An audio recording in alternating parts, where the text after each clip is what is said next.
Hola, somos el Club de la Robótica y primero quiero agradecerles a todos aquellos que nos aportaron la info e imágenes. Empecemos con el curso. Hoy veremos motor de corriente continua, encoders y control de posición. Este es el funcionamiento del motor. Vemos la parte móvil que es el bobinado del rotor, los imanes permanentes del estator, las escobillas, el conmutador y el eje. En esta imagen se puede apreciar mucho mejor el motor y vemos que pueden variar los nombres de sus partes. El estator es la parte estacionaria o fija del motor y su función principal es crear un campo magnético en el rotor.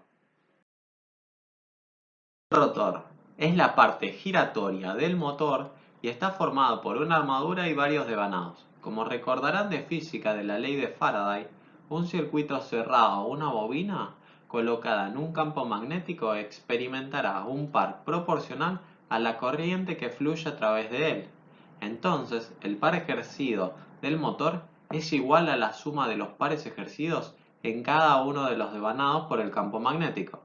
Para calcular esto de manera real, se debería hacer la sumatoria y en resumidas cuentas se suele resolver por elementos finitos para mayor precisión.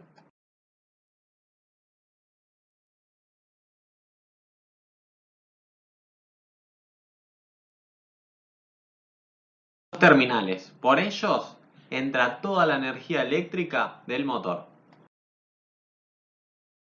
Las escobillas son un conjunto de contactos con resorte que suministran la corriente a los devanados del rotor.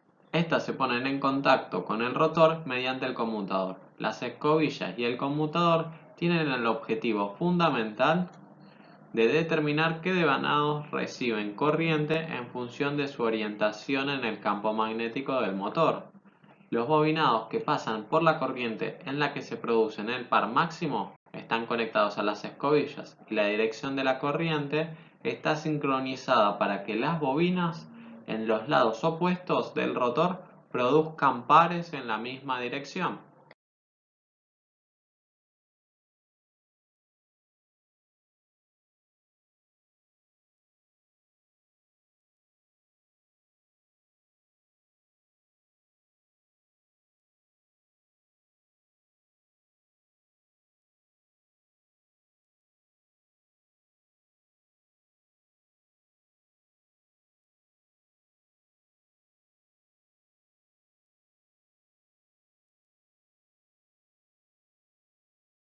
El par o torque constante es el parámetro más importante que define el rendimiento de un motor. Determinará si el motor tiene la fuerza o no para efectuar el trabajo que deseamos realizar.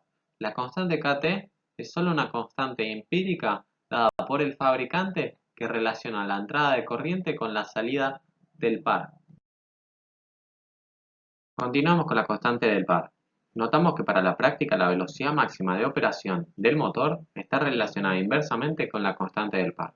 De hecho, la constante del par define la relación velocidad-voltaje tan directamente como lo hace la relación par-corriente. Esto se puede ver si asumimos para un momento de un motor ideal cuya potencia eléctrica de entrada está relacionada en términos del voltaje y la corriente, siendo iguales a la potencia mecánica de salida en términos del par y la velocidad. Si esta relación de conservación de potencia la reescribimos, encontramos que podemos escribir una relación entre el voltaje y la velocidad que no dependa del par ni de la corriente. A este resultado también se puede llegar directamente mediante el voltaje inducido a través de los terminales usando la ley de Lenz. Resistencia terminal. En general, la resistencia y la tensión inducida se tratan como dos caídas de voltaje en serie. La resistencia terminal nos permite conocer el par producido a tensión constante. Podemos ver que esto concuerda con la velocidad máxima obtenida anteriormente, existiendo una velocidad en la que no existe par sobre el rotor, y esta es igual al voltaje de accionamiento dividido por la constante del par. La inercia del motor es la inercia que posee el rotor.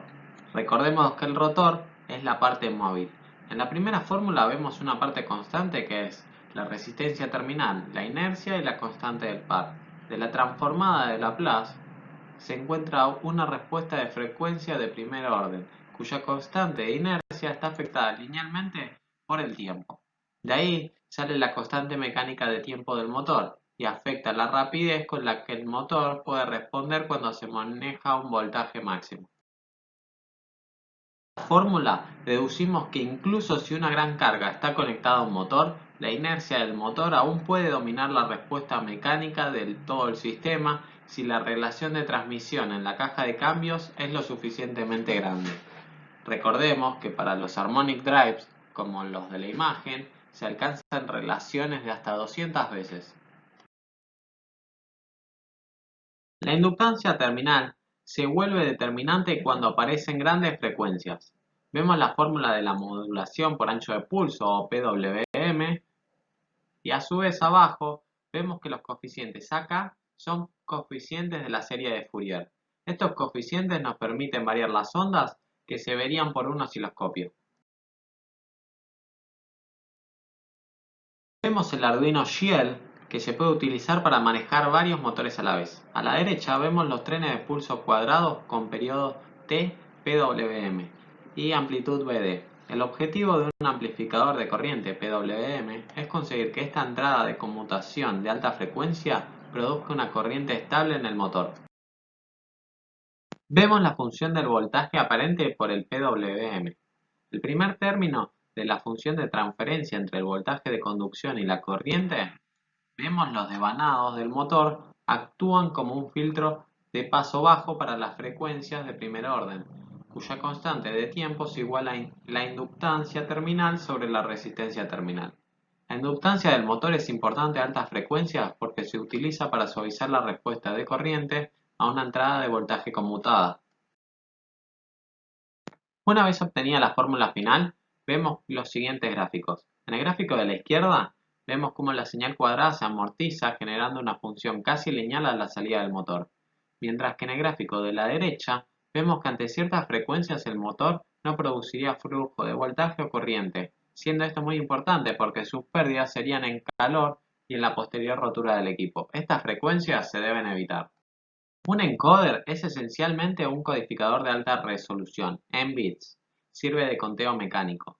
Generalmente, un encoder consta de un disco delgado fijado al eje del motor, inscrito con muchas líneas pequeñas. Estas líneas son leídas por fotorreceptores colocados en el borde del disco, proporcionando señales de salida de ceros y unos, high o low, que serán procesadas por una placa de circuito. A medida que el motor está girando, las líneas del encoder interrumpen los fotorreceptores para producir ondas cuadradas en el canal A y el B. Las frecuencias de estas ondas cuadradas se pueden utilizar para estimar la tasa de rotación del motor. Para determinar hacia dónde está rotando, el sensor del canal B se debe colocar en un desfase de 90 grados con el canal A.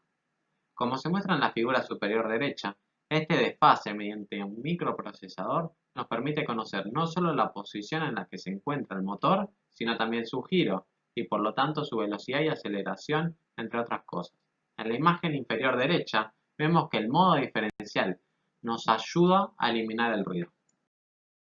En la tabla del encoder vemos cómo una serie de unos y ceros determinan si va hacia la derecha o hacia la izquierda. Tener en cuenta, el número de líneas de un encoder varía según la calidad y el precio. La resolución es la parte más chica que podemos medir. En el gráfico inferior vemos un motor que se está moviendo a una velocidad angular constante. En lugar de una línea suave, el encoder enviará una señal similar a una escalera al controlador, y eso es lo que nosotros realmente podemos ver. Los saluda el Club de la Robótica.